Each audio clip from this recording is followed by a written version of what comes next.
Arthur, how was this first leg of Défi Atlantique for you, your boat and your crew?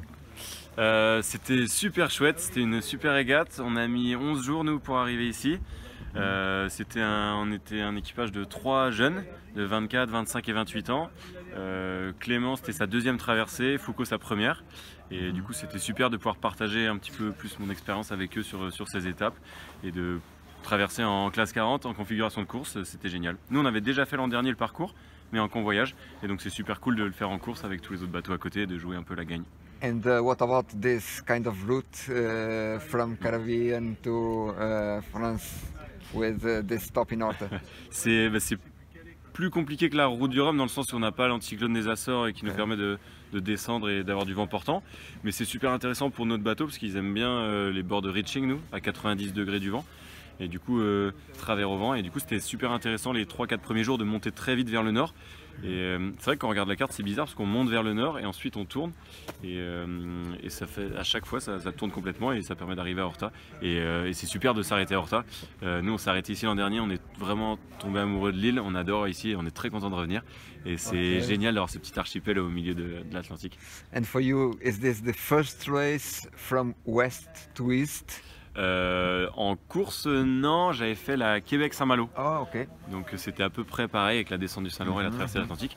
Et l'an dernier, on a fait ce parcours mais en convoyage. Et en course, ouais, c'est première participation au défi Atlantique, mais j'espère que cette course va continuer et qu'il y en aura plein après les routes du Rhum. Ok. And what about your last route au Rhum? C'était génial, ouais, c'était vraiment un rêve, le rêve de ma vie de faire la route du Rhum et du coup d'avoir pu le faire c'était déjà génial, d'être au départ c'était génial, finir c'était super cool et j'ai eu pas mal de soucis techniques sur le bateau, j'avais plus de pilote automatique, j'avais plus de bout de heure, j'avais plus de spi, donc j'ai réussi à sauver une 15e place après m'être arrêté pour réparer, j'étais reparti 34e, donc une belle remontée, donc super expérience, j'ai vachement appris sur moi, sur le bateau. Okay. Et j'ai encore l'impression d'apprendre et d'apprendre des nouvelles choses et de découvrir des nouvelles choses, donc c'est super génial. Are you going to come back to the Azores for the Les Sables, Horta Les Sables this year? Malheureusement non, c'est pas prévu au programme. Et après je serais très content de revenir et être invité sur un bateau, mais moi à titre personnel j'ai pas de projet qui me permet de faire ça. And what are you going to do for the rest of the season? Du coup mon équipier c'était Clément Comagnac et il fait la saison en Figaro Beneteau 3, les nouveaux Figaro. Du coup là il rentre directement à Saint-Malo, il met le bateau à l'eau et il navigue. Et moi, je continue à travailler pour l'écurie B-Racing qui permet de faire naviguer des jeunes sur le projet Espoir. Et du coup, je continue avec eux. And Transat Jacques Vabre? Ouais, je serais très content de la refaire. Je l'ai fait en 2015. Et quand ça allait à Itajaï, en classe 40 aussi. Et je serais super content de la refaire. C'est pas au programme du tout pour l'instant. Mais s'il y a une opportunité qui se présente, avec plaisir.